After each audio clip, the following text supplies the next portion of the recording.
Hi dear CalU students, so happy to meet you through these videos on this really important topic of childhood and youth. One of the last topics we're studying in our module, cross-cutting issues, and a really important one. You may say, Amelie, you're saying that on each of the topics. Actually, each of the topics is so relevant because it has to deal with the impact we make in the communities with our projects. It relates also to our accountability toward communities and towards people and from the different groups, and it also relates to the ethics of humanitarian aid that you're going to study in the next module, and in general of the why we are humanitarians. We are humanitarians because we want to make a difference. We want to save and protect lives. So why would we choose which lives to save?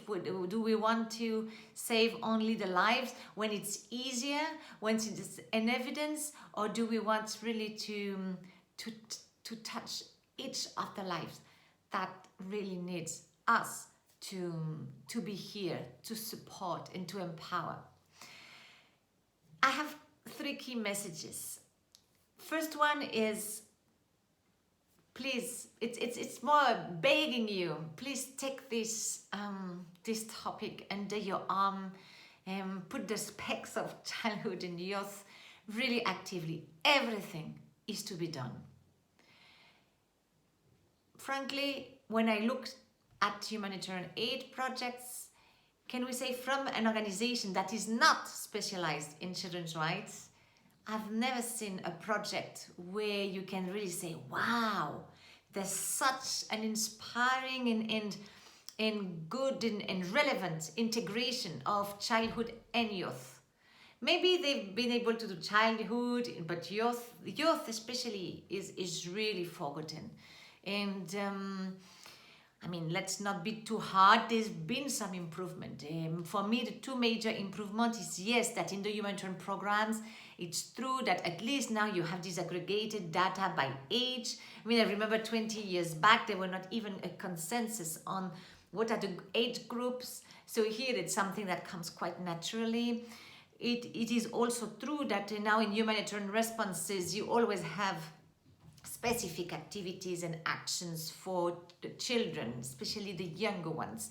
So that's something that has really got included in the humanitarian aid, and a big change and a big shift is, I remember let's say 15 years back, they would say, oh, no, the big donors on emergency aid and emergency response would say, no education in emergencies, because education is a development stuff.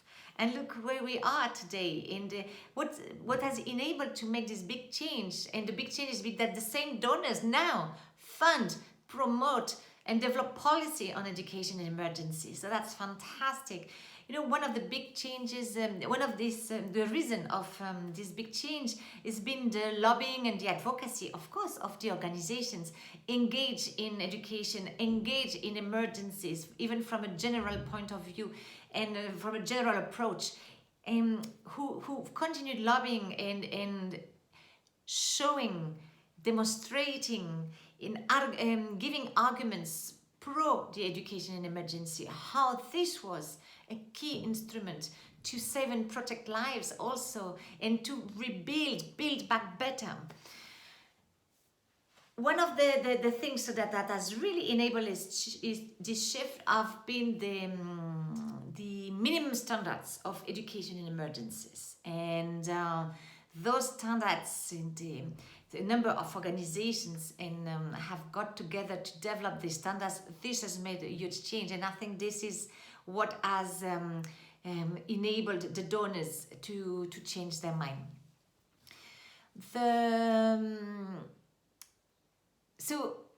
Beside that, frankly, everything is to be done. Yes, you will see organizations that are specialized in children's rights, on youth, etc., do amazing programs. And sometimes they also reach out to the parents or to the rest of the community. but it's because their specialization, their mandate, their target are children and youth. But if you look at organizations that have a general mandate of covering everyone, everything is to be done. So here is I sent you my requests and almost my beg, because there's so much, there's everything to be done and it's unacceptable, and it's unacceptable that we continue to be so blind to the dimensions of childhood and youth. And here come my second message. I especially feel a lot of pain on this blindness of us in responding, taking into account the needs, the rights, and the participation of children and youth. Is I wanted to share with you an example of this COVID-19 response. And here I'm in Spain, in Europe. You will probably maybe see the same scenario, a similar scenario in other countries. Here I'm here, so I see it and I experience it also from the point of view not only of the professional, but in crisis management, but from the personal point of view, because I have two children. One of them is a teen, which was he's recently we've recently celebrated his 15 years old, and the second one is 7 years old. And so when the first days of response to the COVID, or the first moments where the Spanish government takes into account the situation of COVID and decides to respond, and the situation is really bad. The health system is already over its capacity. I mean, it's a huge thing. So the first emergency decision is okay, we lock everything inside the house so that we can take control of what is happening. And fair enough. And this was probably the only way to get to manage that. And then this decision is taken, and rapidly, of course, arrangements are made in the next days for the adults to move, to cover the basic needs and everything. And then the children, it is decided that the children and the youth will be kept with absolute prohibition to go out. And an indefinite time. There was not even a date. There was no engagement with the children. I know in some northern country of Europe, the prime minister went to, addressed the children in a press conference, took their questions also, even if the situation was nothing like that, dramatic and that excessive, or that fierce, like locking them down into the house without the ability to move out. So at the beginning, it's wow, this crisis is all new. It's very different from what we know, and it's almost a little of taste of wow. It's we lock down here, everything stops. It's okay, in the 1 week, 2 weeks, and then after 2 weeks, you don't hear speaking at any moment about the children. It's like they don't exist. So we can lock them down. And that's it, until we decide we'll get them out. My 7 years old one day came to me and he said, after a couple of weeks, and he says, "Mom, how come it's that why do they give us rights if it's to remove those rights from us that easy, without any justification and without saying anything to us, and without any perspective that when will we be able to enjoy those rights, and not only to movement, but also to mental health, to physical health, to all these basic rights." And I have to say, I could not answer to him. I wrote to after a few weeks, because I say, okay, the situation there was so much of a lack of preparedness. There's that you say, when you're not prepared, then you clearly react too late on an emergency. It was clear that it would last more than 2 weeks. said maybe 1 month before they wake up, or before maybe the organizations on the children's rights starts knocking the door, say hello, no, let us give us some guidance, let us give us some ideas of what we know, how, and we do, and we advocate for in other countries of this planet. We've been working in so many crises all these last years. And nothing happened. So after actually more than 1 month and a half, I wrote to the European Parliament. I wrote to 3 big institutions in charge of, well, not institutions, organizations, in charge of, with the mandate of children's rights and everything. And I had a very disappointing answer from one of them, that they would accept whatever is a Spanish government decision, and if they have opportunity, they would speak about children's rights, but that was a really politically correct and accepting, and it was clearly not and then so way you see that the rights of the children are really at stake. The second answer actually was they had prepared some materials, some documents, but they didn't, they had not published it out, not made it public. And scared to say something, scared to bring the topic. And when the government of Spain, so after 40 days, 40, decided to authorize the children to go out 1 hour per day, then this organization this non-governmental organization released an interesting document, pushing a little, saying, okay, now it's time to remember that these children have rights, blah, blah, blah, some suggestions and everything. But still, I find it's been made in a very quiet environment, And the third one never replied back to me. So I'm mentioning this example, and it's not to highlight whether it's Spain or it's in another country. I guess many have experienced that. It's just I felt really sad and sick that because children do not have rights, do not have right to vote and don't have voice, You can just forget about what they feel, what they need, what are the rights. And beyond the childhood and youth consideration, because here it was up to 18 years old, how do you build back better? And this is this is what we know in all the countries. Many of you are, where we have crises all the time. From the stage of the emergency response, we're already preparing the recovery. We're already preparing how we build back better. How do you build back better when children are broken, when there's lots of sadness, when they've never been heard, never been asked? Even now they're authorized to go out 1 hour, but don't think that they're heard in any way. So and the youth, they have so much to say. They're so vibrant, and they are lucky here to have access to education, to technology, to so many things, and they're just put on the side.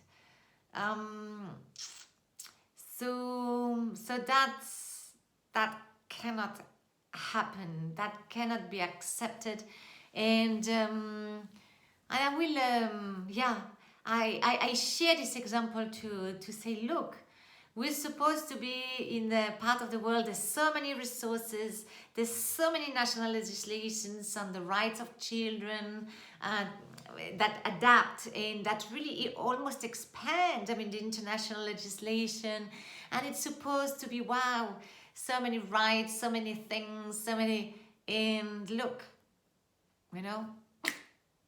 So that's not the way we want to do emergency response. That's not the way we are accountable towards people.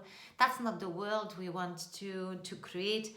So really an invitation for you, use this course, use the experience you're having now to really brainstorm, how can I integrate childhood interest and the youth. What are their needs? Are they heard ever? How do I make them participating? How do I listen really to them? How do I take them as an asset? Yeah, there's so much to be done. So that's my second message. And my third message, I would like to say it's linked to the because in Europe, you know what was shocked me? I would have not expected that. If you see in the 10 last years, we have so young leaders. Look at the age of our governments, of our presidents of governments, prime ministers and everything. They are younger and younger. I mean, in France, for example, I'm originally from France. Maybe 10 years back, I mean, it looked like you had to be 70 years old to be a president. And nowadays he's 40 years old, and you can see the people in the parliament, people in the government, people in the municipality, town life, political life, they're younger and younger. That's fantastic. So I would have not expect that. And and at the same time, you know, crisis can be an opportunity for shifting this habit we have to put youth on the side and not to value what they have to give to the world, and not enhancing this opportunity to build. They're the leaders. I mean, they're the leaders of today already, but they are the ones who are going to make the decisions tomorrow. And I want to give you the example as how crisis obliges us to shift this horrible habit that we have to forget about youth.